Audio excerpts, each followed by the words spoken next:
Welcome to the good, the bad, and the casual. With me today, the best co-hosts in podcasting. A player of power, 2 bolts in your sour, funky like a monkey, top 4 is the place, and plane's the limit. The bagman, Thor. It's good to be the king, baby.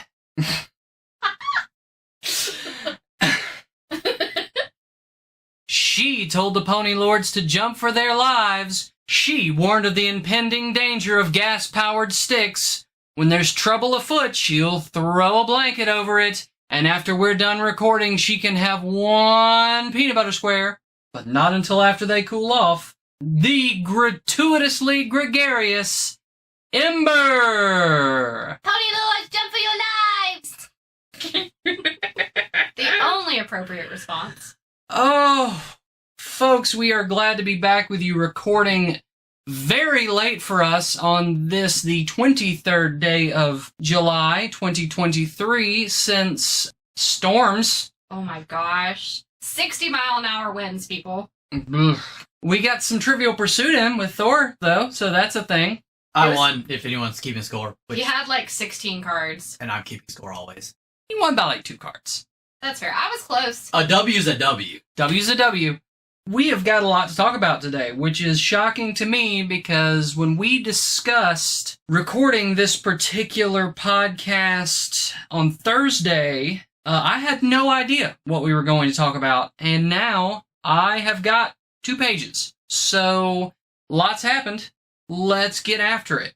We are going to start, uncharacteristically with us, with music. With a little bit of drama happening in the music world right now, I will begrudgingly refer to the following person as a country artist for note, but what we will in the future refer to as a C-pop artist. Jason Aldean released a song several months ago that for some reason is now upsetting people a lot. All 3 of us have read the lyric sheet, right? Yes. And we all have our different impressions about it. We haven't discussed it at length. So I'll start with whoever wants to start.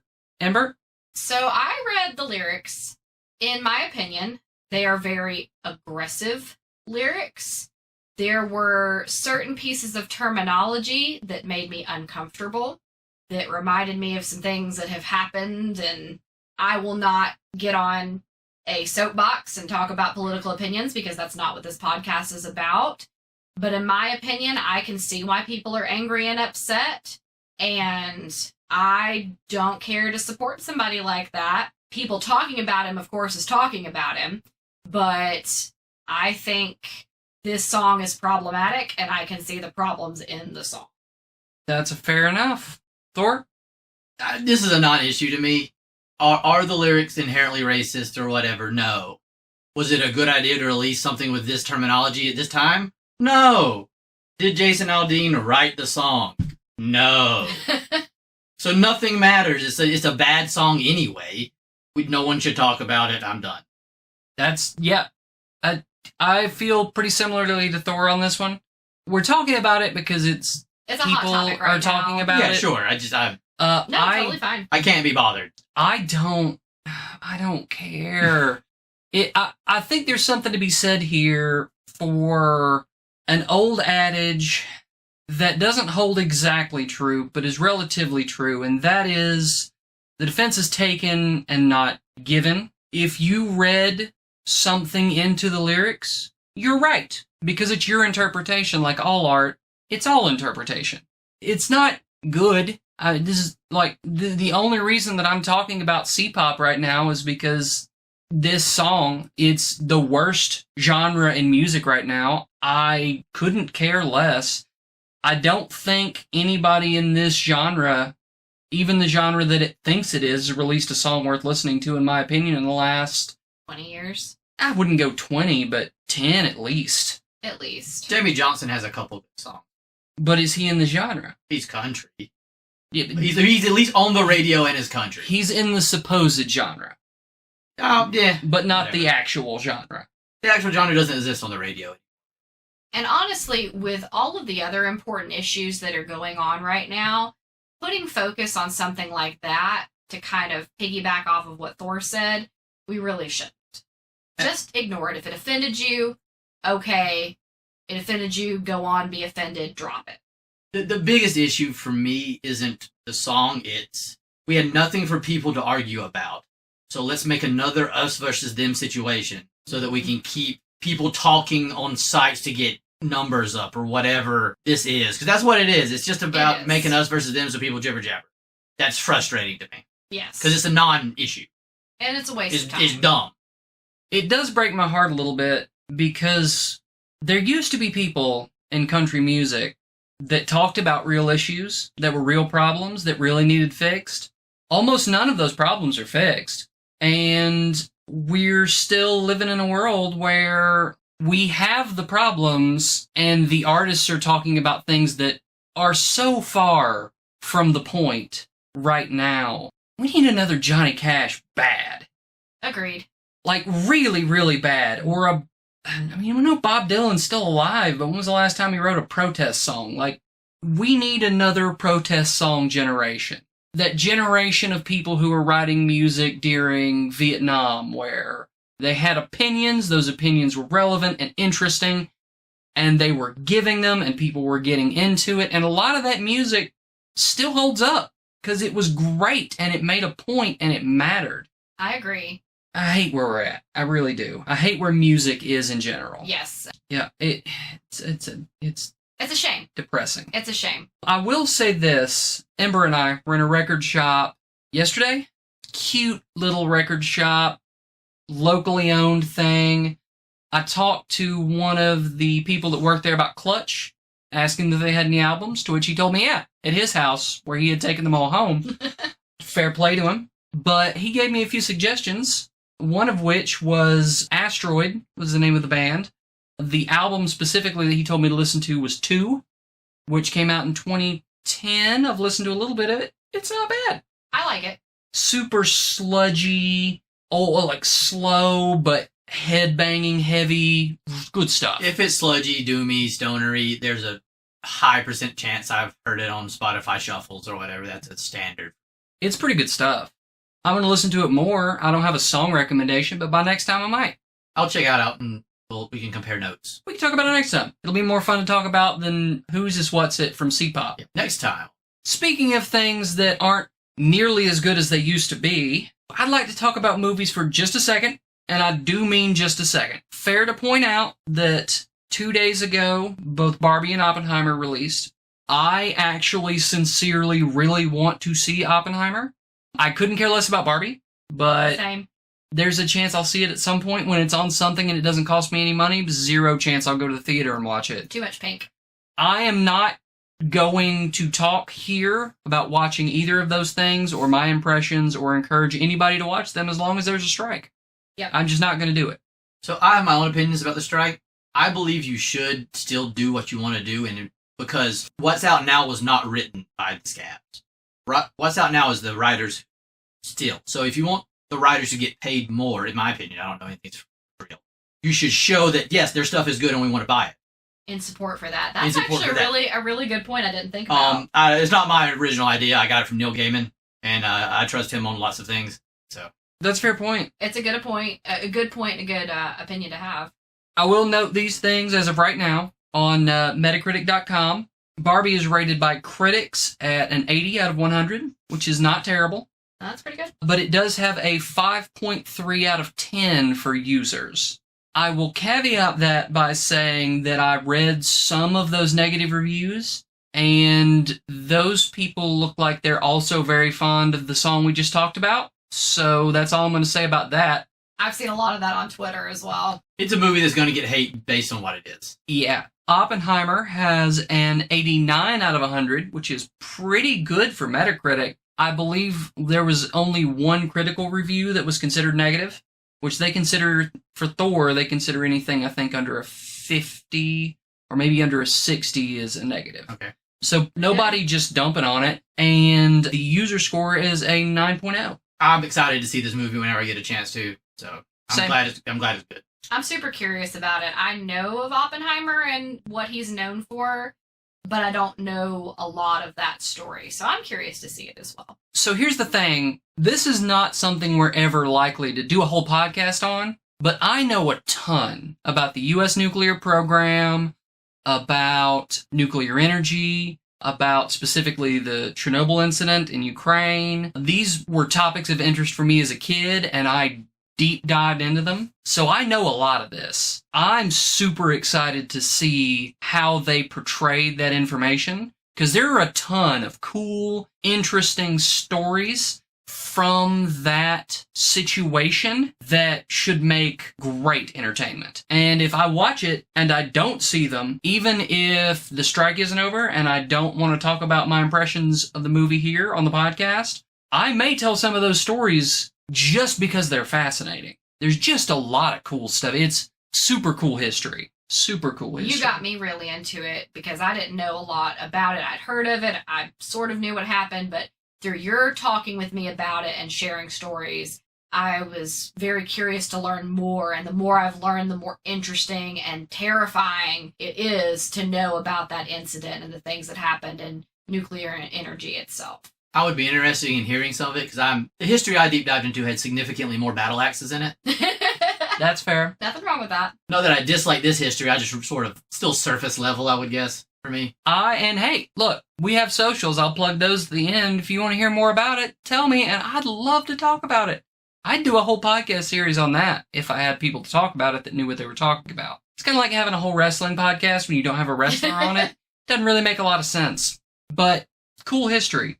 Unrelated to that, there's a book that, because of my opinions on nuclear energy, I was very fond of, just because the main character in the first 3 chapters of the book goes to a party and gets in an argument with somebody about nuclear energy and goes on a rant about how ridiculous the people that are against nuclear energy are. That book is Lucifer's Hammer. It is a post-apocalyptic story. It's fantastic book. Wait, you read a post-apocalyptic book? I know, shock. Not you, Yeah. my God. Surprising. Wow. I don't know that I've missed many of them. Yeah. To be honest with you. No, that makes sense. There's not a lot of good ones, but the good ones are good. Yes, I agree. I enjoy that too. I need more of them. That's, of the 2 genres I enjoy writing in, post-apocalyptic and horror are kind of my thing. And that's the reason that both of you will know, because you've played in them. Every campaign I've ever run had some theme of post-apocalyptic. Currently, as we're in a city that has been Both leveled of and... them. Yes. Both of them. We're talking Dungeons and Dragons, by the way, people. Yes. Yes. Sorry, thank you, Thor. But yeah, both my campaign setting in the world of Tembrus, which is mine, and my unnamed campaign that I've run many times are set in a post-apocalyptic world because I like it. Also unrelated to the topic of movies, Magic the Gathering has had a few noteworthy things, but they're all Arena related. So, if you don't play Arena, Hello. you play Hi. Arena a little. I have played Arena. I have played it as well, but not as much as Kitra does. You should play it more. I know, I need to. It's I good need for to learn it practice. better and do a better job, because I do enjoy Magic. I just have focus issues. Well, and see, this is the reason that I thought that Arena would be good for you specifically, Ember, is because practice is everything in Magic the Gathering. Absolutely. Especially early on. So it gives you an opportunity to practice consistently. That's fair. I just need you to help me get past this. And there's no way to starter misplay. point. That's fair. Yeah, I mean, not really. I guess I'm misplaying. Or sort of misplay because- as in not play the cards correctly. You can play the wrong card or whatever. But, Yeah, that's true. But you can't unintentionally cheat Right, on exactly. Arena. I should launch it again at some point. Maybe that can be our goal since We're getting Thor to play more Overwatch. We'll get you to play more Arena. Arena. Okay. Sure. Big news from Arena. One is they banned a card recently. That card is Fable of the Mirror Breaker. It's one of the enchantments that flips into a creature, and the creature it flips into is a really bad version of Kiki-Jiki Mirror Breaker. I mean, Kiki-Jiki's been banned in Modern before. Was it, or was it the thing that, I think, or Splinter Twin? I don't remember. One of them got banned because of Kiki-Jiki, so it doesn't surprise me that this ability is, but it's still like a slow, and you have to tap a mana to use it. Yes, It's you just do. Bad. It's definitely not as good as Kiki-Jiki, which was a nightmare creature. Can you explain about the Kiki-Jiki? I don't know. I know the name of that card. I don't know what it does. Could you explain that to me? Absolutely. It's a... Do you want to do this, Thor? Either Yeah, way. I can do this. All right, Thor. So, it has power and toughness, and it has a mana cost, but those things aren't really important. What's important is it taps and makes a copy of a creature. Okay. What you would do is you would like Birthing Pod into it, or play a Splinter Twin on it. When you Birthing Pod into it, you would have a Pestermite out, and you would tap it to make a copy of Pestermite. When Pestermite comes into play, you untap a creature. You untap Kiki. You tap it to make a copy of that. Oh, so it just kind of And then keeps when going. you make infinite Pestermites, you can sack it to get in. Was it Urbrask they used to give everything haste? There's some. Oh wow. There's some pod. There's something one higher that gives everything haste, and you just kill it. And Splinter Twin is an aura that does the same thing when a creature comes into play. Untap it. So okay. Cool. Yeah, so Kiki nuts. is one of the original goes infinite with a ham sandwich kind of cards. Okay. There is that's Silver Age, it's not Golden Age. yeah, sure. The card's dumb. It sounds really dumb. good. I mean, in Commander, it's a perfectly playable card that's perfectly get aroundable, but in 60 card formats, I can see why it's banned in Standard. Well, I don't know. Is Alchemy, is that what it's in? It's actually This banned. one? So sorry. in Arena, it's banned in Alchemy, Okay. which is their Standard plus fake online cards. Okay, so I standard was plus close. fake online cards. Just minus the fake cards. I'm still trying to get it straight too. Understood. They also released two things that I thought would probably be worth talking about, if for no reason other than to have Thor riff on a few of these older cards that had some great deck tech around them. The two sets that were released were Explorer Anthologies 3 and Historic Anthologies 7. I'm not going to go through every card that was on them by any stretch of the imagination. A few of the cards I'll mention that were on it because they're relevant to me personally. They printed for the first... All of these are first-time prints into Arena, for the record. Cyclonic Rift, which is a great card. Yes, it is.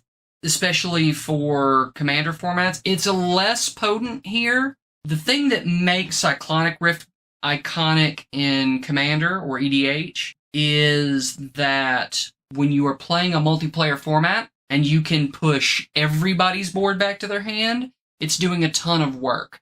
Because Arena is a one-on-one exclusive format, it makes it a less busted card, but it's still a potential 7 mana I win the game card. It's fine one-on-one. It's really good in multiplayer. It's ridiculous in multiplayer. Acidic Slime was a card that we pointed out. Yeah, this feels like one that should have been on there before. Yeah, it's odd that it hasn't been there. It's one of the best blink targets. Yeah, it was a straight-up staple for years until there's cheaper ones that do similar things now when you sacrifice them. But as a blink target, it's still the best. It destroys lands. It's awesome.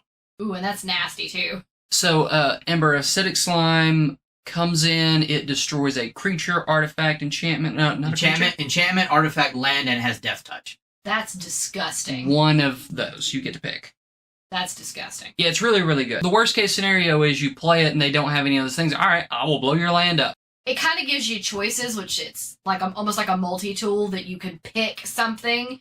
So it's going to be nasty for somebody. And in particular, if you don't want to run dedicated land destruction, but there are problematic land cards out there like Cabal Coffers, this is a way to, I can still deal with that. Or Yes. that Reliquary Tower when they have 45 cards in their hand. Like, no, stop that. Yes, But- none of that for you. But I'm not just playing Armageddon or something like that. Let's be clear, there's no such thing as a hard, fast rule.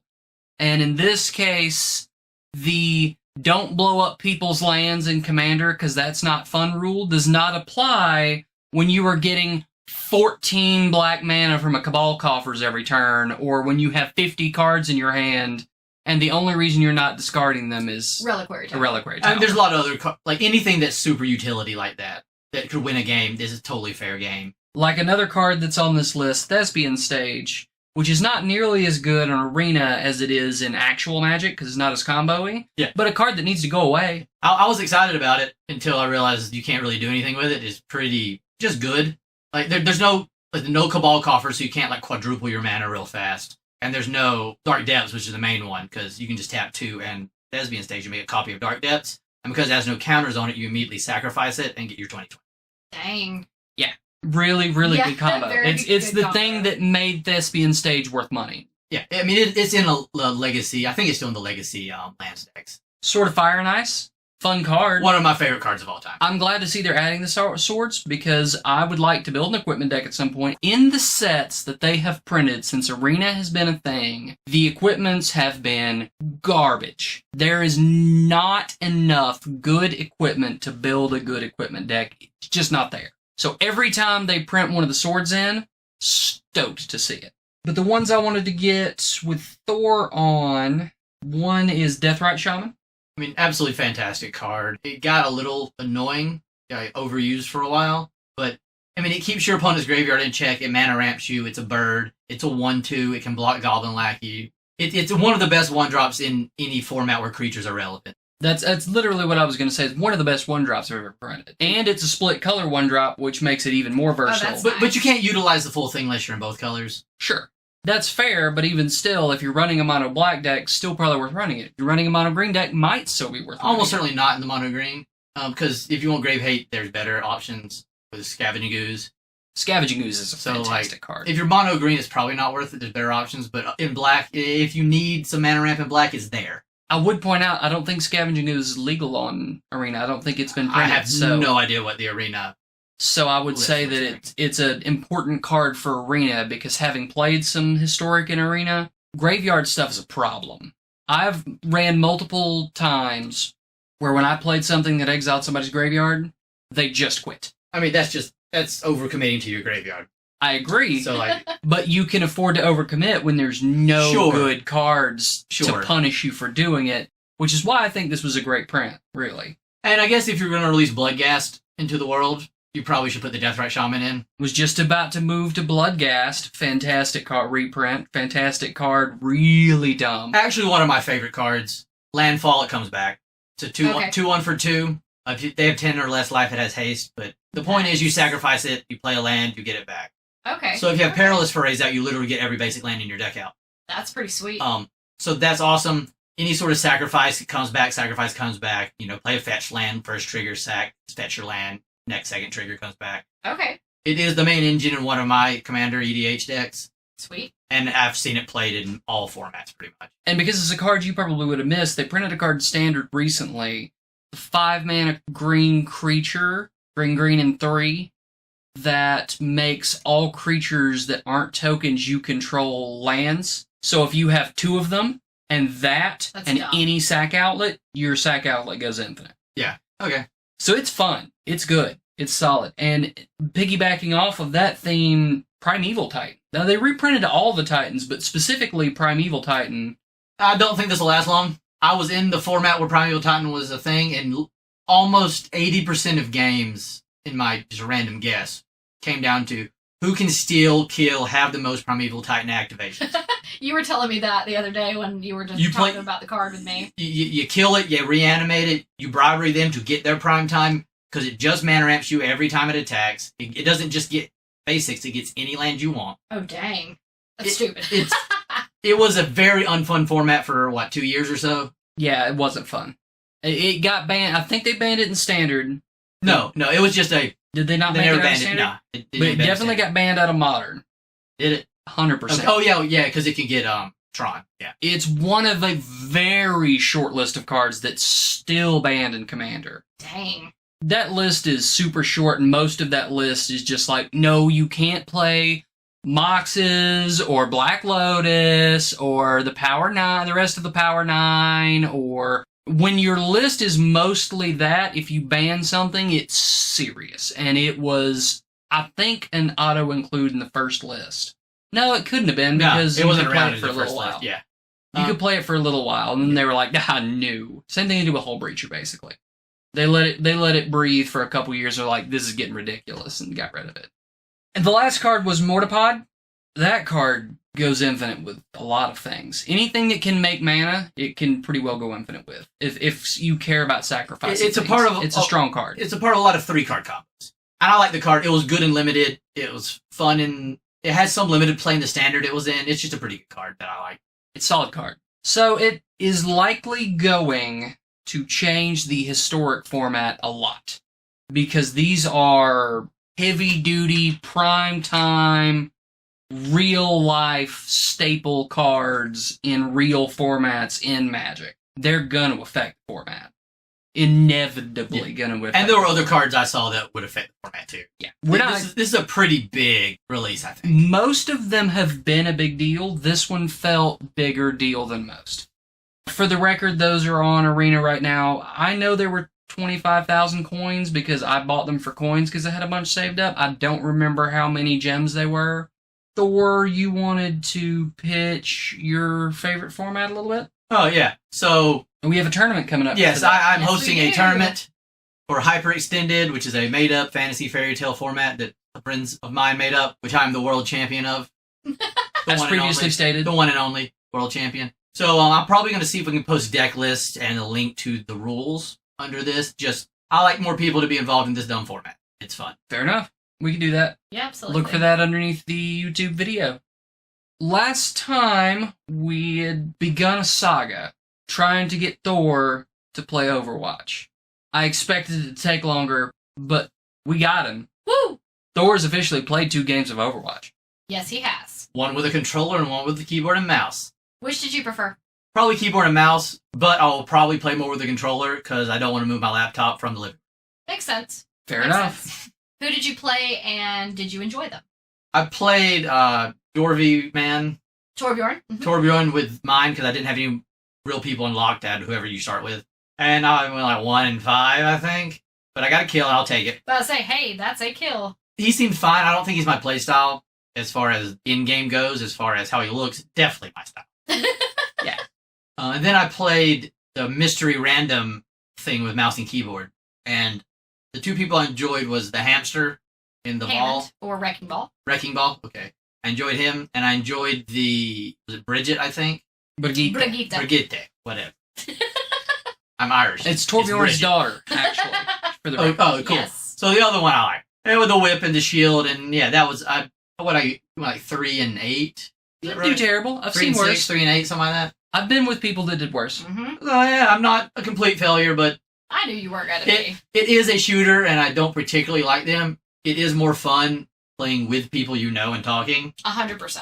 That's why the last year I played was GoldenEye, because you had to do that. I'll probably play some more. Maybe I'll get decent, but I'll probably not. It's rage-inducing, but not in the same way Call of Duty used to be. I never played Call of Duty. It was awful. I remember you raging. I played very Oh, it was you, awful. but you were so mad. You and Bailey. The closest thing I got to Call of Duty was my roommate would play, and I would be on the headset just talking trash. That was Bailey most of the time, right? No, he played. And get on the headset and We, for trash talk years, 10-year-olds. But I wasn't playing. I was just on the headset. That's great. for years, Just angry. we had my TV and my sound system and my Xbox 360. He had a little computer monitor and his Xbox 360. That's right. I paid for Xbox Live Gold, but you used to be able to, if you would just make a new email, they would give you 3 free months of Xbox Live. So every 3 months, he would just make a new email. We did that forever. And I remember that. Don't get me wrong. I feel like every good gamer, in the same way that they should experience an original Nintendo, in the same way that they all should have played a Zelda, I feel like most people should have to experience the joys of having a racist 13-year-old tell you about your mother's sex life. I played League of Legends for a month. This is going in the outtakes. But no, it's not. Did you say that? Absolutely. Oh my lord. If you played Call of Duty, you understand. It's not a surprise.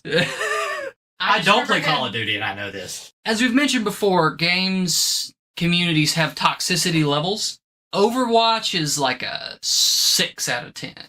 It's within tolerance. League's like a 9 out of 10. No, League is a 10 out of 10. No, it's Spinal Tap. It went to 11. League is the God. benchmark for the top of toxic. It's the I worst just like it the can characters. They're so pretty. I don't ever want to play that game, but be. Story's the great. characters Great some character more. designs, great lore, great stories, terrible No, community. thank Is it even still a thing? Yeah. Oh yeah, Okay. League is Absolutely. huge. They just released that show, Arcane, Arcane. on I Netflix. didn't know that was... It was really good. It's You should so watch good. it.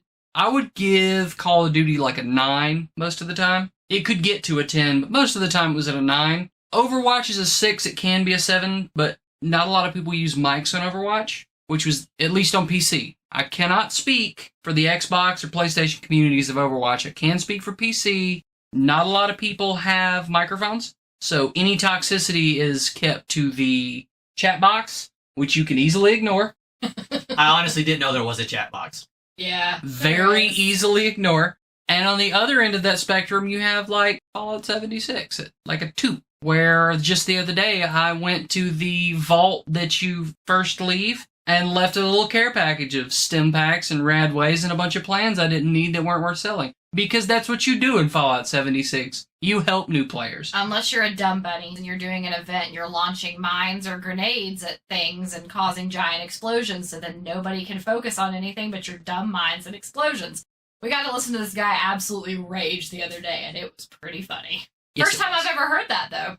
But you played Overwatch. We also watched part 3 of the Overwatch Genesis saga just now. Impressions? I like this one. It sort of turned the who enslaved the robots on its head with the Anubis whatever robot.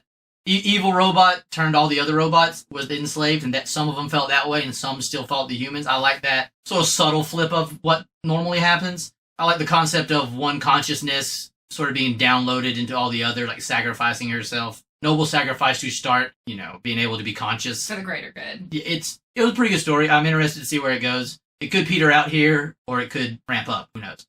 I thought it was really good. I did not know what they were planning to do with the character Aurora, and I actually teared up when she sacrificed herself for the greater good. And that is what allowed all of the Omnics to have consciousness and have choices that they could choose to be a good creation or a bad one. I really wish I could remember what they said. You have one life, choose. Yeah. It was just really good. Just like the overall message. I teared up. I was like, oh man, this is a professional awesome. would have written that quote down so that I could remember it to tell you what it was, but unfortunately that is not me. Oh, something. It's gonna. It was a good quote though. It was a really. I think good it's you quote. only have one life to live, so choose. Choose good or something like that. Choose. Just choose. She very specifically did not tell you what to choose. She just told you to choose. It was really Which good. I think was also really a relevant little point in there. Yeah, no, it was definitely. That's one of the things I like about sci-fi is that choice is usually a thing, especially when we're talking about the robot aspect or the cyborg or whatever sentient artificial life. People having a choice is the point. Yes, I Which like that. I too. enjoy that. I don't know what you call it. And I like the point I'm so that tired. not all of them chose Same. to stop fighting. Some of them continued to fight. Really good storytelling. Yeah, it was an excellent little short. They've all been really good. I think put all together at the end, it's going to make a nice little mini-sode of a thing. If I wish they were doing more of it. Probably aren't, but I wish they were. We were going to have Thor watch some of the character intro videos. It's late, people. We're tired. We've already had D&D today. Next time. We'll do it next time. Since he's played the game now, we don't have anything else to do but show him lore. So we're just going to do that. Speaking of lore and D&D, there also is a new D&D expansion coming out for 5e. I haven't looked at it yet. We'll talk about that next time, too, if I remember. Cool. I know it's adding some backgrounds. I think it might be adding... I don't know if they mentioned any subclasses, but overall it looked interesting, so we'll discuss it next time. All right, I'll take a look at it. All right, fair enough. I found the quote. We're a little past that now. Totally. You have this one life. Choose well. Love that. More about all that next time, but this time, what we have left is to talk about some good old-fashioned wrestling. And for a change, I mean that literally, because we get to talk about FTR and Bullet Club 2. 60-minute time limit, 2 out of 3 falls. They went 58 of those 60 minutes. 58 and change. Such a great match. Woo! On fire. If you want to know the kind of wrestling that I consider great wrestling, and you care at all about wrestling, this one. Watch this one.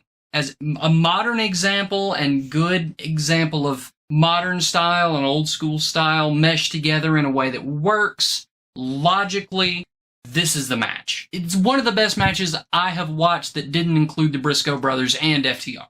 Put it that way. A fantastic tag team match. It, as of today, is my favorite match of the year. Yeah. I'll have to let it breathe, because every match you gotta let it breathe a little bit and go back and see if it was really, really that good, I think. And the G1 is coming up, so it might have some competition. But it's pretty easy right now that that's my favorite match. It was fantastic. It was really, really good. I was on my toes the whole time. Jay White, whom I can never say enough good about, is fantastic at late game matches. The longer a match goes, the better he sells that exhausted, clawing through for every move and get one in and lay down and sell like he's exhausted. Foaming at the mouth. Very few people as good as he is at that thing. Full display here. It's the thing I love about him. Juice was a madman through the whole thing. He's fantastic. He's so good. And FTR, best tag team in professional wrestling, right? I mean, they don't have any competition at this point. No. I mean, they're miles ahead. Miles ahead. I don't know if miles, but they are in a class of their own. Absolutely. 100%. There are other good tag teams. Yeah, there are other good tag teams. They're a great tag team. Yeah. There are no other... one's touching them right They now. are in the conversation for greatest tag team of all time already. Yeah. If they wrestle another... I don't know how much longer they even have to wrestle. I'm saying right now, there's an argument. Yeah, they keep this up for much longer. I think they're gonna enter the inarguably best tag team of all time realm. It's not outside their own possibility, and you don't get that a lot with new anything. In sports, in wrestling, in music, the greatest band of all time. New ones don't happen because there's so much of it already. FTR is truly something great. They really are. Wrestling in general is really great right now. There's so many once-in-a-generation people we have in front of us right now that it's starting to draw people back. I mean, last week on Raw, I believe, no, it was SmackDown. Last week on SmackDown, Roman Reigns was out for his tribal court thing. 3 million people watched that on Fox. It has been decades since 3 million people saw anything happen in wrestling. 3 million people watched that live, according to the Nielsen rating. People That's are interested and invested. insane. Is that the live or like the 3-day you recorded it? That's the Nielsen ratings. Nielsen, live, okay. Yeah. So That's impressive because they got more on the rerun because mine was a rerun. I watch it next day or 3 days later or whatever. it's absolutely crazy the kind of ratings they're pulling right now for them. And it's still not Attitude Era ratings, but it's never going to be Attitude because No. there aren't that many people watching TV anymore. Yeah, TV is just different. Yes. There are But too many options to watch. So, Agreed. I know people who just watch YouTube stuff. Yep. They don't watch any sort of like scripted programming whatsoever. And that wasn't even possible during the Attitude Era. So there's just too many avenues to ever get those numbers again. It's true. Absolutely. And people's schedules are so different now when it comes to work and things like that. I can see why there's people that just can't afford to invest a ton of time into it. But just, again, 3 million people. Holy crap, that's a lot. And not to mention cord cutting, people who don't even have a TV to watch an event on live anymore. We don't. No, We absolutely do not. Nope. I don't have cable, but I have an internet live thing. But it's still live TV. Yeah. We don't have We that. don't, no. We have no live TV access. So it's an impressive number. Yes. It is. It's not the 10 million people that were watching Stone Cold Steve Austin beat up Vince McMahon every week, but it's probably as close as we're ever going to get to it again. Very possible.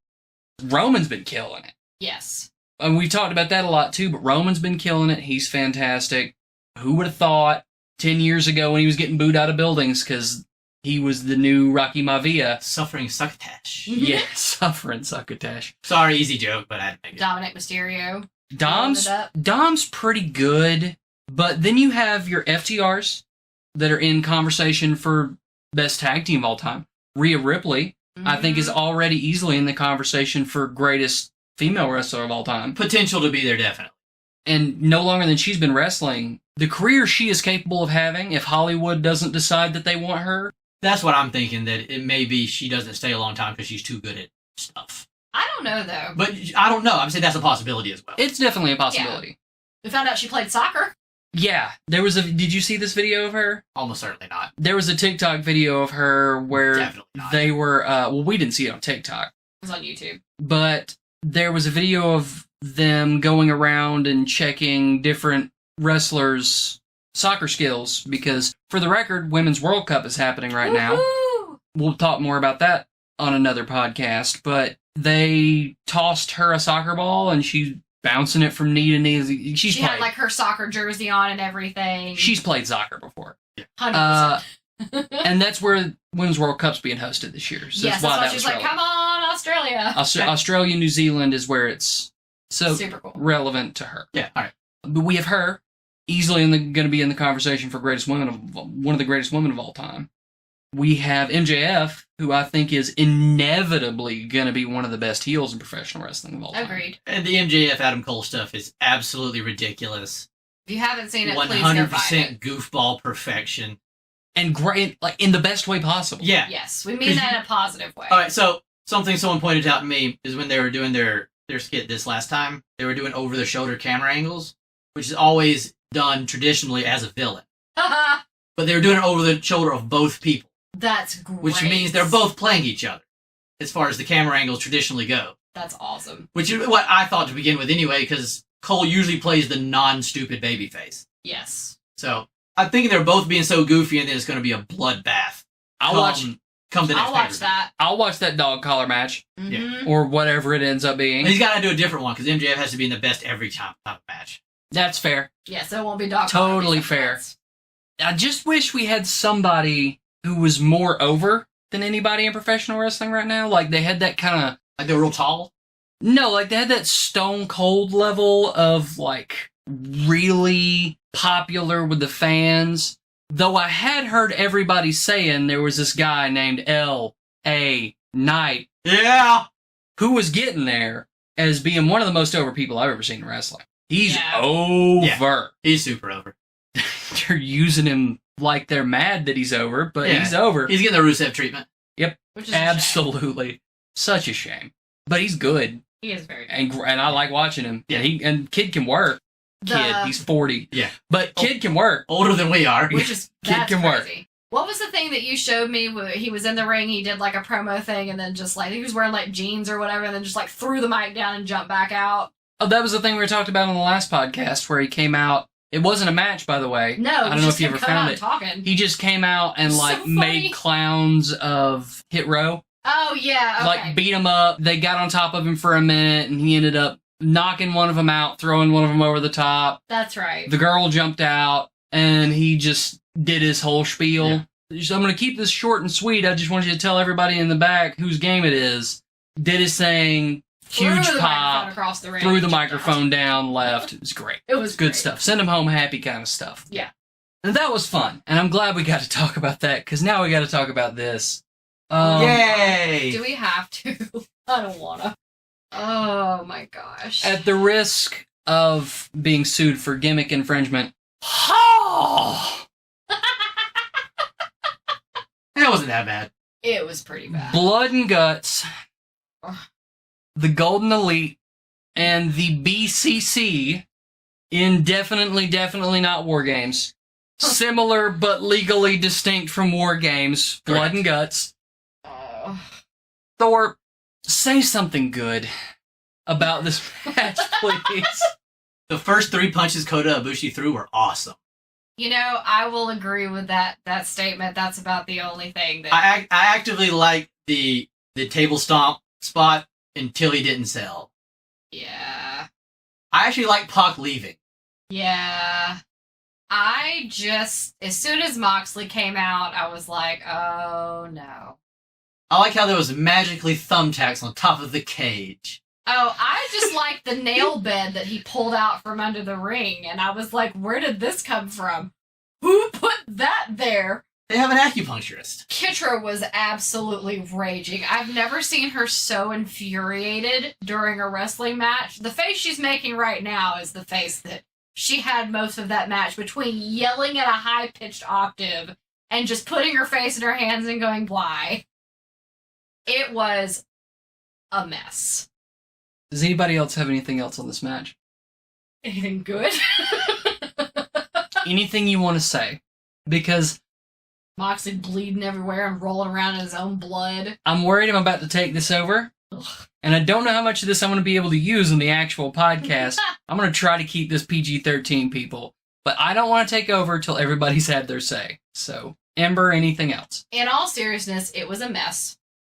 It was very poorly arranged. Things did not make sense. And I felt so bad for Claudio Castagnoli, because he is so very talented and was in this chaotic mess. I love Claudio. I do too. I tried to focus on him and nobody else, and it was so hard. I'm sure I have some stuff to get in there and really accentuate the rage that's about to come. I can feel it. All right, Kitra, all you are our dear host. Thor, I have an important question. Did this match help anybody? Did anyone come out of this match better than they went into it? No, absolutely not. No. Okay. Somebody out in podcasting land, please explain to me what the point of a match is when everybody comes out of it looking worse than they went into it. And covered in Jon Moxley's blood. This match was a train wreck, and that is the nicest word that I'm capable of using and the only one that doesn't have expletives. It was awful. The only reason that I continued watching this match was to talk about it on this podcast because I felt it was important because it was a huge deal. If I didn't have a podcast, I would have turned it off 5 minutes into it. And this match went an hour almost. Nothing about this match can I say anything good about. I'm not going to say anything good about Kota Ibushi's punches because the way that he did everything else buried his good punches. I'm not going to go over this note by note, but I am going to make a few of things they already mentioned. First of all, there was a point in the match where one of the Young Bucks poured thumbtacks down through the top of the cage. How did he get a bag of thumbtacks on top of the cage? They weren't there when they went up. Did he shove them down his pants? That's telekinesis. Kitra. Just so we could have a thumbtack spot. Jon Moxley pulled a board of nails from under the ring. Look, weapons in wrestling matches as a rule are stupid anyways. Weapons in a match like this are even dumber because you are literally putting a hat on a hat. This match is already a gimmick. The gimmick is 2 rings. That's a gimmick. Then you add a cage over that. That's a gimmick. Then you add the fact that everybody runs in, and that's a gimmick. Then you add the fact that you can only win by pinfall or submission, or you can give up for your team. That's a gimmick. It doesn't need tables and ladders and chairs and kendo sticks and... Oh my. Thank you. But then you add thumbtacks. I like Mick Foley too. He wore a flannel. But when Mick Foley did it, I cared. I didn't care about a single person that took a bump in those thumbtacks, including Kota Ibushi, who took his own bump in the thumbtacks just to take a bump in the thumbtacks and then pointed at his back just to sell it didn't hurt. Which it did. This is the problem with wrestling today. We're doing things that hurt and selling them like they don't instead of the other way around, which is the opposite of the way wrestling is supposed to work. You're supposed to do things that don't hurt and sell them like they do. Not do things that do hurt and pretend they don't. That's ridiculous. It doesn't make sense. And the only reason why Omega was hurt from the nail bed was because Jon Moxley knocked it over on him. It fell on him! That was so bad. I was like, that probably hurt so It bad. legitimately could have killed him. I was watching this with my sister. That was the exact moment when it fell. I go, Kitra's going to have a whole bunch to say about it. I think you felt the rage from... Oh, yeah. Like in Dragon Ball Z Abridged, when you hear Vegeta yelling from like 7 miles away. That's Kitra. That's what I heard. And she did, too. I mean, she lit up. That was when the octaves of the voice went up like 3 or 4. And I was like, oh my gosh. Because I'm just sitting there horrifyingly spellbound watching this board that probably weighs, what do you think, 50, 60 pounds? It had... Here's the thing. Those nails were made out of some description of metal. They had to be because they didn't bend. And they were blunted. Obviously. Fine. Not the point. The point is they were nails. Actual nails. They probably went to Home Depot, got a bunch of glue and some nails. They took a board, they glued the nails to the board, and then they had their board, which makes no sense. Why would it be under a wrestling ring? Did the BCC sneak down before the match and slide it under the ring? Weapons used to make sense. Chairs would be under a wrestling ring. We might need extra chairs for someone in the crowd. throw a couple chairs under there. Or you reach across the barricade and take a fan's chair. Or the announcers. Or the announcer's chair. Somewhere. Tables make sense. There's announce tables. If there's announce tables, there's a chance that announce table might accidentally get broken, so throw an extra one into the ring in case we need to change it out. Makes sense for a table to be there. Nail beds do not. There is no reason for there to be a nail bed under a wrestling ring. So many things. Or a bucket of broken glass. I'm sorry. A bucket of broken sugar glass? Yeah. That was the other. Very obviously sugar glass. Listen, I'm going to say again, I love Mick Foley too, everybody. Mick Foley was great. Chainsaw Charlie was great. ECW was fun. But at least those people had the sense, if they were going to have a match with a weapon that didn't make sense, they brought it to the ring with them. Watch a Mick Foley hardcore match. He throws a trash can from the back, or he brings a shopping cart full of weapons. He pulls the weapons out of the shopping cart and he hits people with them. He doesn't pull things that don't make sense to be under a ring, out from under a ring, to hit people with because it looks cool. You didn't see Mick Foley in WWE pulling boards with barbed wire strapped to them from under the ring like I've seen Jon Moxley do a minimum of 5 times. Well, he had his own baseball bat that he brought from the back. But he brought it from the back. Yeah, I'm just saying Barbie exists. Don't. That's the real Barbie, all right? Or Floyd. Jericho's bat. Oh, yeah, Floyd, yeah. The bat has a name. It's Floyd. Yeah. Jericho's bat is Floyd. Just like the plant that he broke over Kevin Owens' name was... Mitch. And Francesca. And Francesca, too. If I'd seen one of them carrying a bag of thumbtacks with them when they ran out, that's all you have to do. It's so easy to make this stuff make sense. It really, really is. Carry it with you. Remember, think back to the best Hell in a Cell match that ever happened. Mick Foley and The Undertaker. So good. Phenomenal match. Foley brought things to the ring with him. He threw the chair on top. You watched him take a chair and folded it closed and throw it to the top so he would have it when he got up there. He didn't have a production assistant throw it to the top of the cage so that he could use it later. You watched him throw it up there, and that's all it would take. When one of the Bucks comes down to the ring, he has a bag in his hand, and you see him throw it up top. You tie it closed, none of the thumbtacks are coming out. If you can throw it, it'll be up there, and you can use it later. It's a callback. Mm-hmm. Just having one magically appear, not a callback. I still don't know where it came from. A board covered in nails under the ring? Why? When did it get there? Who put it there? Has it been there all night? Who put it there? Who let him put it there? Do you not have people? Can you just... And if you're going to put a board covered in nails under the ring, why not just put a shotgun under the ring? Like, if you're trying to inflict maximum harm, this doesn't make sense. It's nonsensical. There's no logic. There's nothing. This is a zero.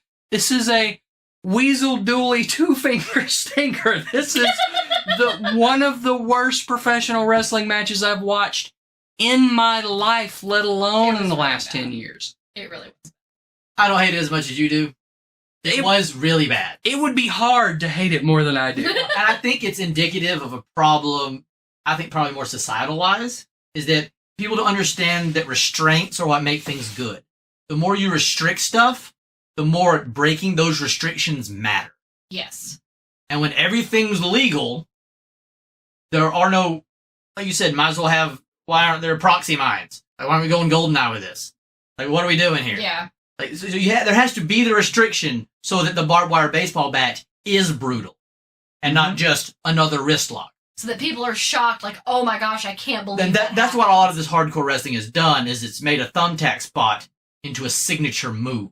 It's lazy. Instead of it being, Mick Foley did this 3 times in his career. Yeah.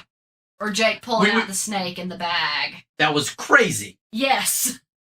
So, like, I think that's just indicative of the give me everything mentality that we have sometimes. I don't want to wait for it. Especially in wrestling. In wrestling, it's highlighted in particular, but I think it goes further than that, too. It's a thing that infuriates. So, it wasn't just the wrestlers in the ring that infuriated me in this match, by the way. in case you were worried that I was only mad at the professional wrestlers. No. The people in this crowd had seen chairs, they had seen tables, thumbtacks, a board with nails on it, they had seen broken glass, they had seen every move anyone's ever invented. The only thing they hadn't seen is anybody sell anything, and they chanted out loud, "We want tables." Thank you, Dudleys. I appreciate that. Now the table spot means nothing. Yeah. All of this carnage, we still need to see a table spot. We haven't seen that yet. It's like you said the other day about Roman Reigns, and if there wasn't a ref bump, would the match really be over? At this point, this crowd's like, well, it wouldn't be this match if I didn't see somebody go through a table. Yep, they just expect it, which is a shame because, you know. You can get back to it mattering, but you have to deflate the crowd with some heel victories where they think they're going to see a table spot, and they don't. You have to. Yes. You don't, because you can have collision where none of this stuff happens and the people still get into the match. I'm saying even going back from where we are. Sure. You can de-escalate it to re-escalate. Yes. Here's a great example. This is a real story from Territory Wrestling. I believe it was when Jim Crockett. When Jim Crockett, it may have been whoever was booking the CWA, which is Memphis Wrestling at the time. When they instituted the ban on pile drivers. Right. They went to the game commission of the state and told them, this move's too dangerous. You should ban it. You legitimately would be fined by the actual game commission of the state for doing a pile driver. Not because everybody who's ever been pile driven got killed. Not because it's a crazy dangerous move. I think one person, it was a high profile person because it was Stone Cold. There have been more pile driver injuries, but they're like any other move, few and far between and rare. It's not more dangerous than any other move if you know how to do it. Right. But when you do that, you make it matter when someone does it. Right. It's shocking. When Jim Cornette was booking Smoky Mountain Wrestling and Paul Orndorff came in, and his finishing move was the pile driver, it was a big deal when he did it the first time because they made a point from the beginning of the program to tell you that move is banned, nobody can do it, and we will fine you for doing it. Again, not because someone was gonna die, but because it's a way to get a thing over. But when you see it over and over and over and over again, it means nothing. It's like Sammy Guevara doing all those crazy, insane high spots every single match. It's not impressive anymore. You just sit there and go, oh, I know what he's going to do now. I don't want to know what they're fixing to do. I want to be shocked and go, oh my gosh, did that really just happen? Like when we thought that MJF had injured his knee. He sold that like it was done, and we were going to see him carried out on a stretcher. That was shocking. I stood up and was like, oh man, no, I seriously think he's injured himself. He's probably going to be out for a while. Turns out, nope. He was just selling it so well that it was surprising. The Hardys did not get over by going out on Raw every night and jumping off a ladder. No. They got over by doing it when it mattered. When they were in a pay-per-view match, for a title, when it mattered, when it was important, and when people had paid to see them wrestle, then they jumped off ladders. And the reason they're not over now is because they forgot that. And now they feel like a random Dynamite for no reason is the perfect time to jump off of a ladder and try to kill themselves. People don't understand, even the people in wrestling don't understand how to think about wrestling anymore. Well, it's just think about literary stuff in general. Just how to write a story. Mm-hmm. You have to build something up to be important for when it happens to matter. And that can be anything. Like, the will you, won't they romances. Yes. When they actually do, it's a big deal because they hadn't for 5 years. Exactly. So that's why something like a power drive is important when it hasn't happened in 5 years. Yes, the build-up is important. It's what catches people's attention. It's what keeps them invested. Just like Thor was saying about writing. I read books that are good because they hooked me in and they kept me wondering what is going to happen now. I didn't expect these things to happen. I think it's sort of a memory bias issue. You remember the big stuff. Mm-hmm. Yes. But you don't get the big stuff without the build-up. Mm-hmm. The big stuff isn't big stuff. Right. And people forget that and they want to shotgun in a bunch of big stuff. They just want to throw They big things get at you. impatient about it. Yes. Instead of letting something breathe. That instant gratification era is kind of what we're in right now. We want it right now. We don't want to have to wait for it. We want it now. And if we don't get it now, then we're going to pitch a fit out about it and go whine on social media about it. And everybody's got to get their stuff in. Brother. You gotta get your stuff in. Oh, brother. All right, let's move on to something fun instead of rage-inducing and do some top fives. Thor, have you got a top five for this week? Okay, so what are 5 games, video games, Okay. that not enough people have played, in your opinion? Okay. Like maybe some weird thing that you remember. They're like, man, that was awesome. Okay. That's a tough list. I like That that. doesn't have to be top 5. Just give me some. Okay. 3 to 5, whatever. I'll start. Undertale. If you've never played it, it's a really good game. Toby Fox did an amazing job with the characters, the game itself, the music. Go play it. It's really, really good. I think she's yelling at us. We didn't play it. I played the crap I was out about of to say, it. Oh, yeah, you Thor, did play it. Thor played Just Undertale. me. You didn't play Undertale. I'm the casual here. Yeah. I guess so. I'm going to throw way back to a Game Boy game that I loved, which was, it's one of the Super Mario worlds. This one, you had to go to different little worlds and you would earn a star piece or a coin or something when you beat, like, the big bad. I loved that game. My favorite part about it was when I found out that you can go down secret pathways and open up more places. Because there was an ocean one and a space one. It was so much fun. Was that the one with the Sphinx boss and you ride in a submarine and shoot octopuses? No. This Okay. one, I think the big bad at the end was Wario. In fact, I know it was. When you got to the castle, you had to fight I didn't play Wario. that. It was one of my absolute favorites. I'll go for another old game, NES, Bugs Bunny's Crazy Castle. I love that game. I can hear the music in my head right now. I played it nearly obsessively as a child. It's so much fun. If you want something that's just silly and fun to run through, play Bugs Bunny's Crazy Castle. That game frustrated me to no end. Now, granted, there are some levels that are frustrating. If you go to any of the ones that have the tubes where there's just so many of them, that can be extremely frustrating. And the timing, it's about timing. You have bad guys walking back and forth. You have to time it just right. Kitra? I was gonna let Thor go next All right, since so, it's his list. Fair enough. for regular Nintendo, Star Tropics, a fantastic game. You're a dude with a yo-yo, sort of Zelda top-down sort of style, like grid system movement. You upgrade your yo-yo as you go. The plot is ridiculous. That's great. It's Yo-yos. definitely more on the awesome than good scale of things. Love it. Big fan of that game. The music's fantastic. It's the only game you actually had to have the manual to complete Oh, wow. because there was a clue you had to dunk one of the pages in water to get a passcode. What? That's so cool. See, I miss video games doing That's cool things like that. ridiculous. And by the way, the code is 747 in case anyone plays later. Love it. Next, another Nintendo game, Faxanadu. I, in fact, have a t-shirt for this game.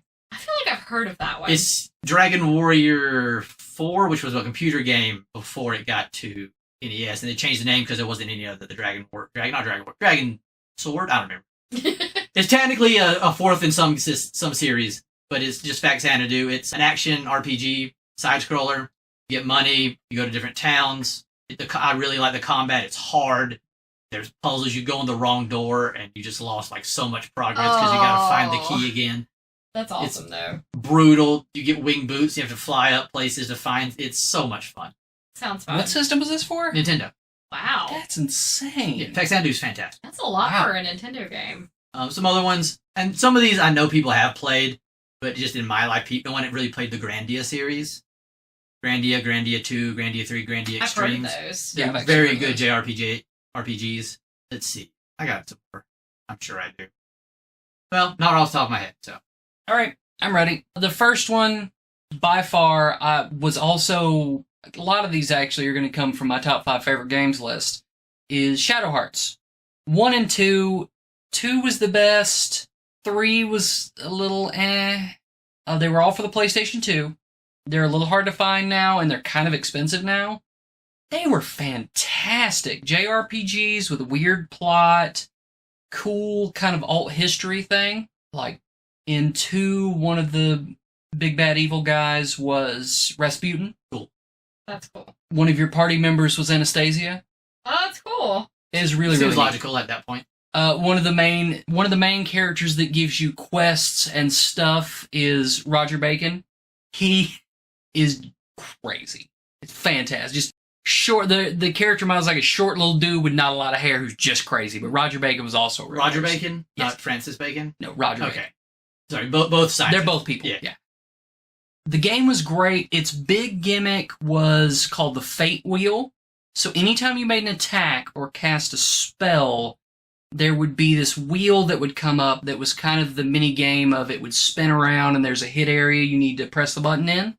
But as you got different weapons, they would have different hit areas. If the weapon hit multiple times, there'd be multiple hit areas you had to hit. You Your got really good at ultimates, that. you would have to hit it multiple times. There were critical hit areas that were smaller, and there were things you could get that would make them bigger. It sounds like sort of an upgraded Super Mario RPG system, where you had to spam Fireball when you cast that magic spell, or if you timed the jumps just right, you could double jump, triple jump. You could do up to 100 on them, stuff like that. Kind of like that, yeah. But it was very rudimentary in that.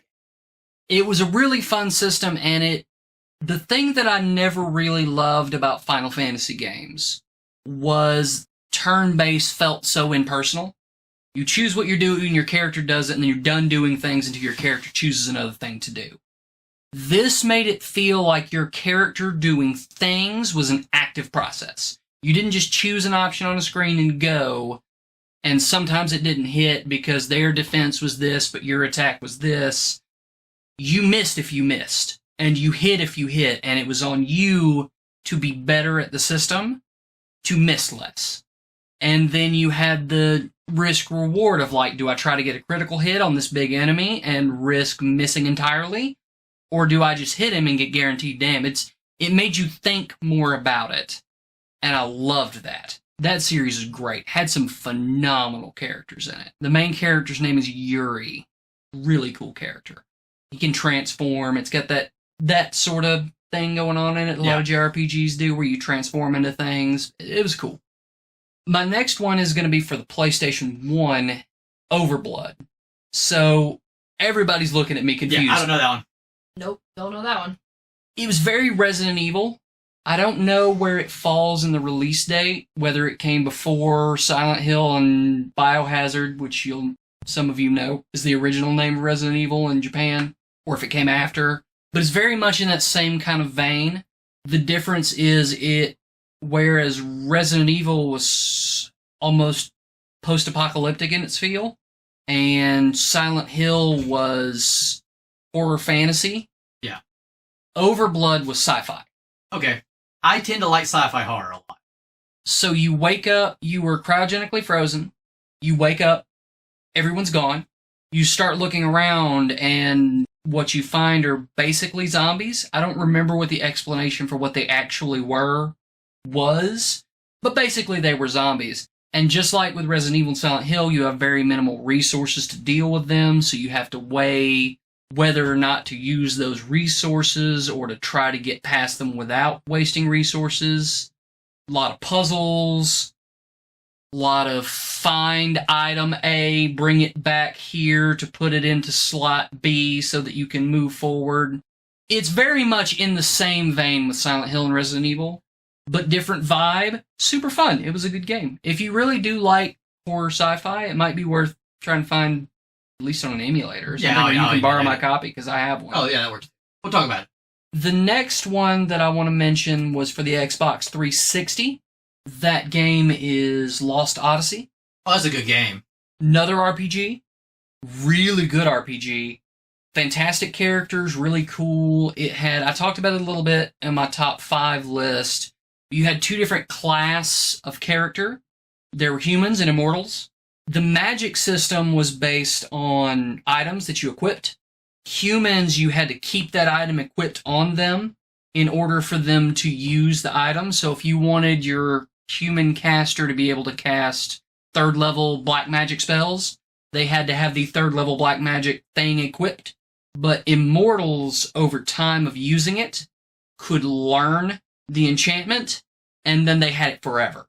So, you told me about this like a month ago or so. Mm-hmm. I've watched a speed run of it since. Mm-hmm. It absolutely looked like a game I would have played for a long time. She really enjoyed it. I still have a copy of that too. I don't know if you have an Xbox 360. No, mine got red ring back in the day. Oof. I had one do that too. And then it became a PlayStation. Yeah. I have one of the I had a red ring of death too. It's the reason that it's the reason I started playing computer games, actually. I started playing PC because my 360 red ringed, and there was a sale on Skyrim. No, it wasn't Skyrim. There was a sale on something on the PC, and I picked it up, and I started gaming on my PC a little bit, and it was the thing that got me more into, like, I need to upgrade my PC so I can do this more, because I like this better. I'm of the PC persuasion as well. Once you start, there's very little going back to consoles. Yep. Fighting games is about the only reason. I do it for nostalgia. Sure. Fighting games are really bad. We tried to PC. play the PC Mortal is Kombat impossible. one, and it was I've tried to play Mortal Kombat. I've tried to play Soul Calibur. I've tried wrestling games. Aren't very good on PC. I mean, you plug a controller in and do that, but Sure. But then you're buying extra equipment when the PC's already really expensive. And if you buy a crummy one, you get crummy results. It's a whole thing. But yes, Lost Odyssey was a fantastic game. Great story, great bad guy, great characters, really interesting magic system. Super good. Really fun. A lot of stuff to get to. There was a lot of things to find in that game. And I will honorable mention literally any good game from the Dreamcast, which, by the way, constitutes 2 games. So, no, there's more than that. yeah! There's Power Stone 1 and 2, which are a fantastic knockoff of Smash Brothers. There's the was it I'll Bleed? It's a like a RPG based in like a carnival sort of setting. I don't even know about that one. Horror RPG is pretty cool. Crazy Taxi is fun. Crazy Taxi is great. Shenmue was an RPG that people really love. That they finally made a 3rd one of recently. And House of the Dead 2. Yes, there are more, and there probably are more we don't know about. Easily the best House of the Dead port on any system was for the Dreamcast, because it was a Sega game. Yeah. I never played Dreamcast. I got lucky. A guy that my sister was dating bought that instead of the PlayStation 2 and had brought it over all the time. What an unfortunate history the Dreamcast had. Yeah. It was such a good system. It was the first system that came native with the ability to go on the internet. Right. It was the first system that came natively with an operating system, because it had Windows Me on it, but it couldn't play DVDs. And PlayStation 2 could. So that's pretty much it. That was pretty much it. That's what sold it. I remember in high school, one of my classes made me do a thing where I sold a product to the class. The product I chose was the PlayStation 3. And the reason I chose the PlayStation 3 was because this is when Blu-ray players were $500.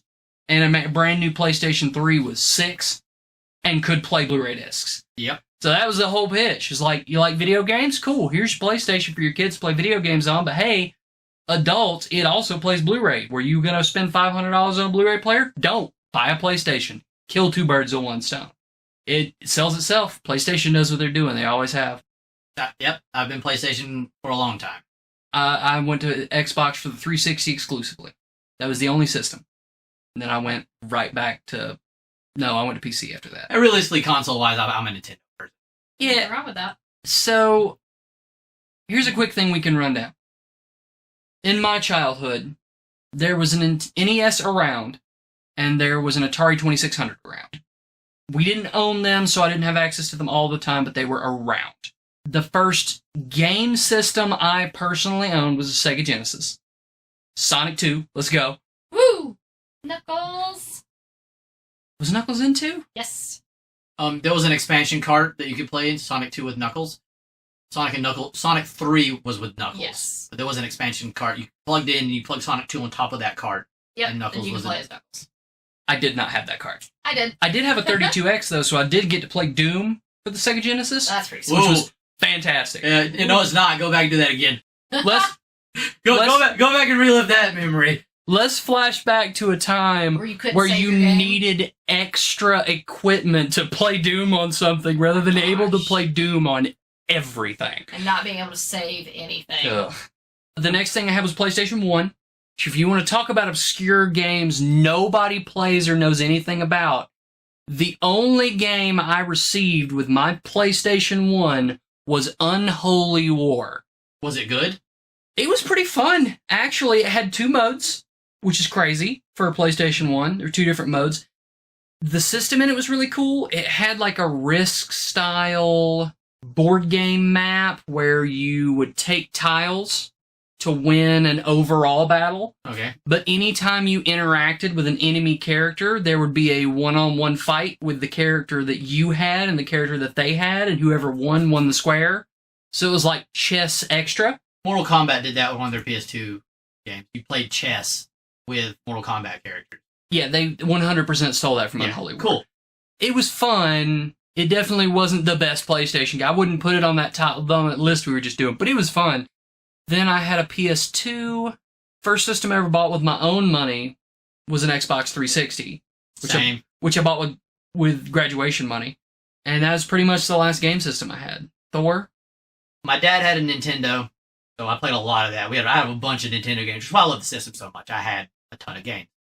I got a Sega. I did not get the Super Nintendo. Then I got a 64. GameCube was someone else's. Then I got a PS2. Totally skipped GameCube, by the way. Yeah. Never even touched one until I was a grown My adult. sister had a GameCube, so I played with it a little bit, but it really wasn't for me. At the time, at least. There's a lot of games I missed that I wish I would have played. I feel that way about the N64. 64 is so good. Some of my favorite games. I had to borrow one. Orc to Battle play it. 64 is another one that I could have put on that list. There's so many. The Blast Forest Corps is definitely weird broke. and cool. There's so many good games. Then I had PS3, and I bought a Wii at one point, but it was after it was big. Like, yeah, it was after I got, and that was the last one I personally owned. Yeah, I own all the For systems at this PC. point. Oh yeah, going back, I have a bunch. My dad and I were both big video game people, so the first system I had was a Nintendo. We played that a lot. Then we had a Super Nintendo. Played that a lot. The one that I think that we played the most was the Sega. After that, I got my Game Boy, which I loved. Still love. Still have. Fantastic. The N64 was probably my favorite system. So many good games for that. My sister was old enough by then to play with me, so we played a lot of stuff together. Yoshi's Story is one of my favorite games for the Nintendo 64. PS2 probably had my favorite games because Kingdom Hearts was on it. After that, I never got into the Xbox craze. I kept my PS2 forever. In fact, I think I started PC gaming while still only having my PS2, and then when they were releasing the new Kingdom Hearts, I had to get a PS4 to be able to play it. So I have a PS4, but yeah, I've always been a big gamer, always really enjoyed it. I love plugging up old systems and going back and playing. I was very excited when they made a PlayStation 4 disc for the Aladdin game and the Lion King game that were originally for the Sega Genesis, and having an ability to save was the best thing ever. I did not realize or think about how incredibly frustrating it was to play these original systems and you having no way to save your progress. So if you died on the level of the Lion King while jumping on the stupid giraffe heads, that was it. You started all the way over. Yeah, emulators are great. You got three continues and 3 lives. What more do you need? Apparently I needed to Play over and over and get really good. Oh, the Jurassic Park game that came out for the Sega was one of my favorites because you could choose to play as a human or a velociraptor. I loved that game. I also love that game. It is awful. It's terrible, but oh my gosh, I loved playing as a velociraptor and getting to eat people. It was so much fun. All right, so in addition to that question, no top 5 from me. What was your personal favorite game system? PC discluded. PS2. PlayStation 2. Would be my second one. It's the NES, the Nintendo by far. But PS2 is very, very good. I would also have picked the PlayStation 2. Since when, this might have even been when the PlayStation 4 was available, but I know the PlayStation 3 was out. Someone asked me that knew me and knew I was a gamer, said that their kid wanted a game system for Christmas. They didn't know whether to get them the current Xbox or the current PlayStation, but they'd never gamed before. My advice to her was neither. Get them an NES. Go spend the money on a PlayStation 2 and a ton of every kind of game. Look up the best games for the PlayStation 2, get all of them, let them play that. They won't be able to talk to their friends about it, but they'll know what game they want to play, because the PlayStation 2 had everything. I want to point out that both of these systems that we put as our favorites are two of the most prolific systems as far as number of games available. Oh, yes. Also versatility. Yes, like any style you wanted to play. There's so many good JRPGs on the PS2. There's JRPGs, there's American RPGs, there's racing games, there's fighting games, there's every genre of game you could want to play. They released 20 of them for the PlayStation 2. Good, bad, and in the middle. Absolutely. Yes. There's just so many games. Because the lifespan was so long and so many people, it was easy to make for them.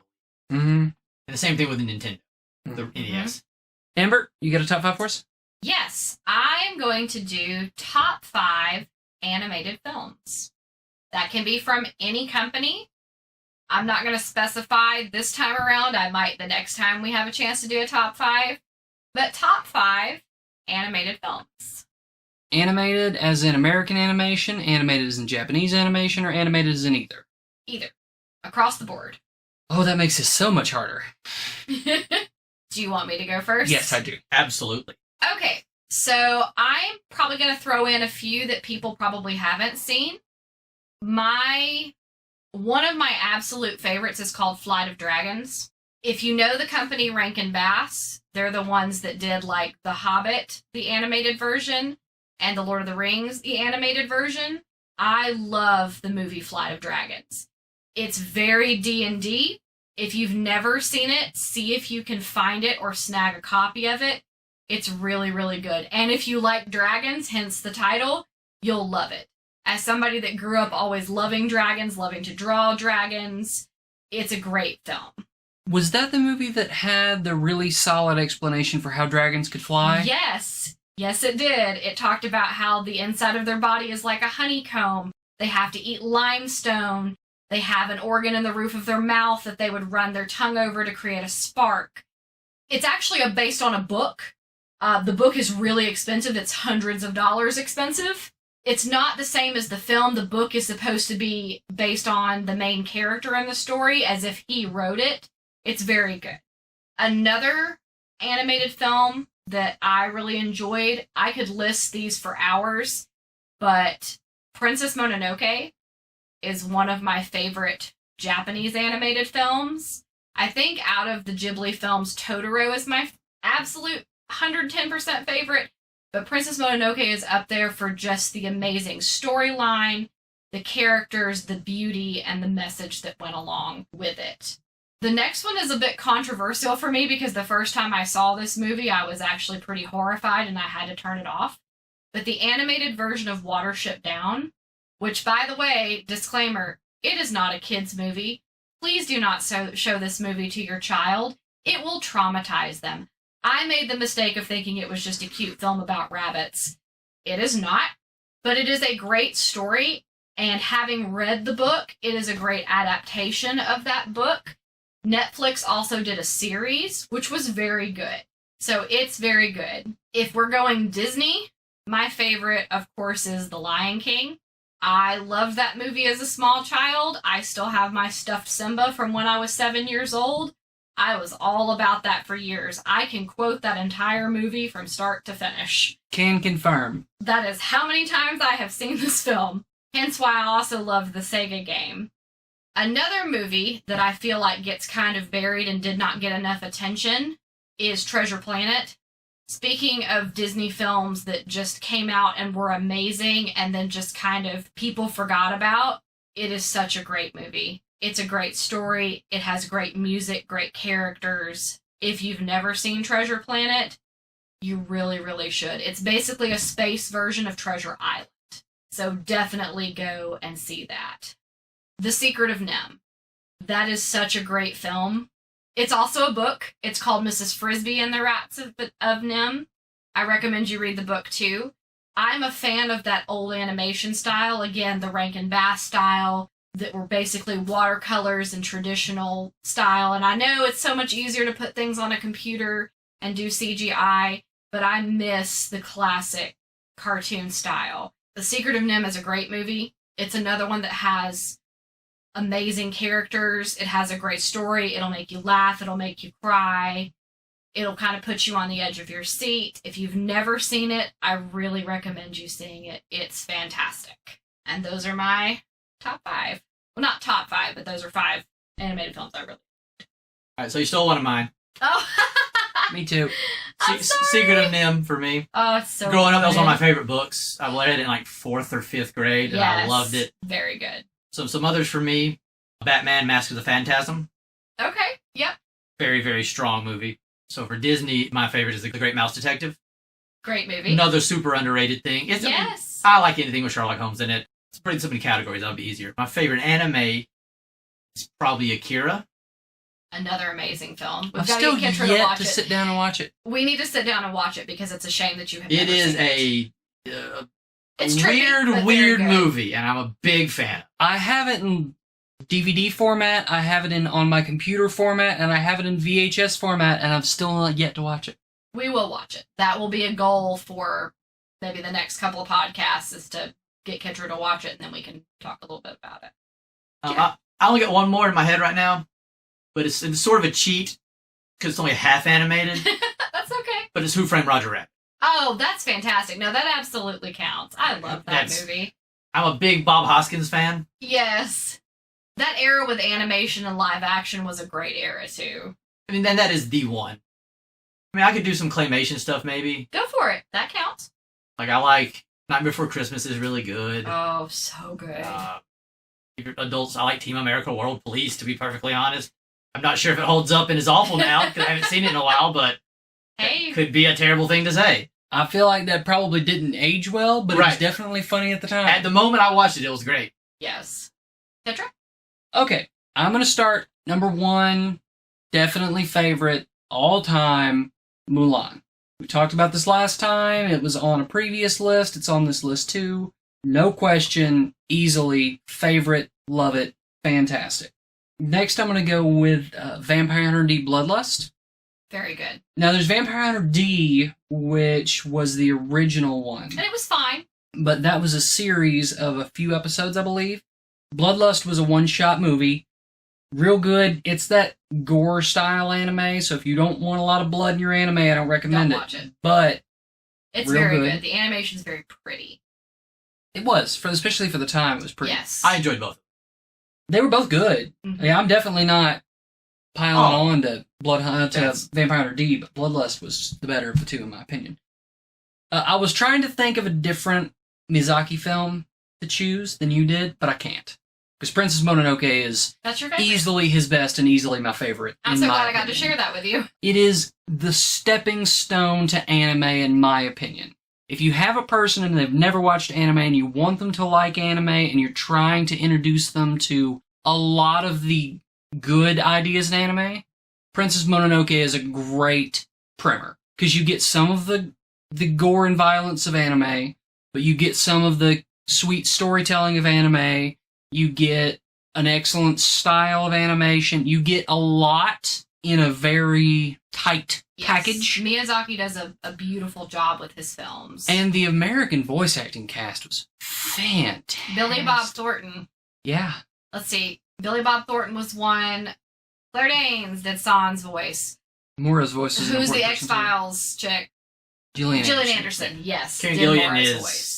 And there's more. I just can't remember them. But if you've never seen that film, go see it.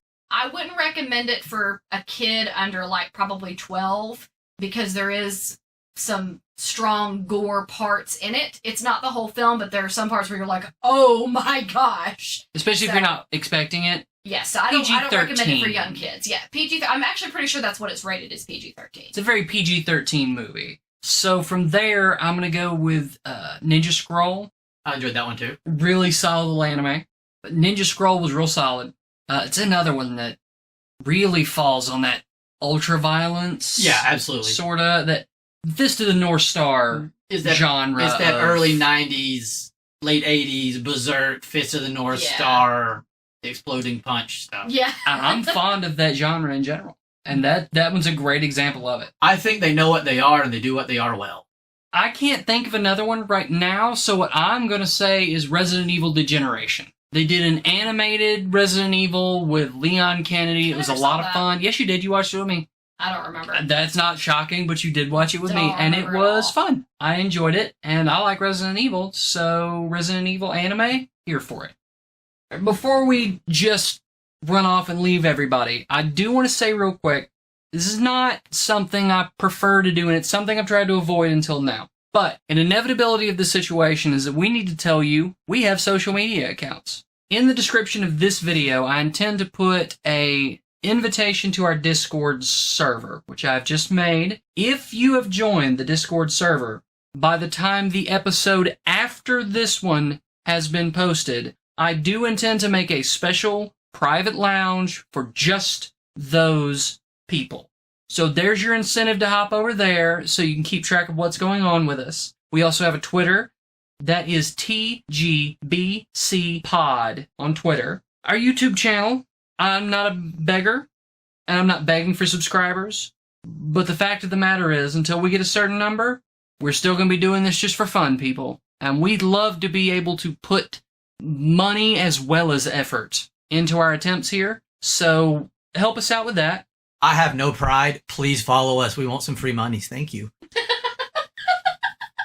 Goblin. Shiny! So if you could just subscribe to us on YouTube, it'd be a great help. Share us around the best you can. If there's another nerd you know that you think might like to hear us ramble on with unqualified opinions, shoot it over to them. If they listen once and never listen again, fine. If they listen every time, great. We are trying our best to move to an actual podcast format. More news on that when I have more news on that, but I'm hoping in the near future we will be on podcasting platforms and not static image videos on YouTube. But until then, make sure you join us next time for our unqualified opinions. Thank you for joining us. Get out of here! Please.